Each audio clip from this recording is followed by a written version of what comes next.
Teddy Pardiana, suami mendiang Lina Jubaedah kembali muncul ke publik untuk mempolisikan Rizky Febian.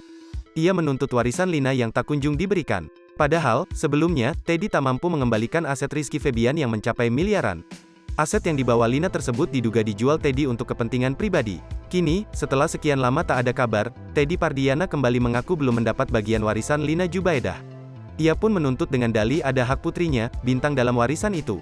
Kondisi ini bahkan membuat Teddy bakal melaporkan Rizky Febian ke polisi. Seperti diketahui, polemik Teddy dan keluarga Sule berawal dari pembagian harta warisan Lina Jubaedah. Sule sempat menyebut jika harta Lina akan dibagi rata kepada anak-anaknya, termasuk kepada Bintang, anak Lina dengan Teddy. Namun harta tersebut bakal diberikan saat Bintang sudah besar. Teddy yang mengaku kesulitan membeli susu tak setuju dan meminta uang itu saat ini juga. Bahkan Teddy berencana melaporkan Rizky Febian yang dituding membawa harta tersebut.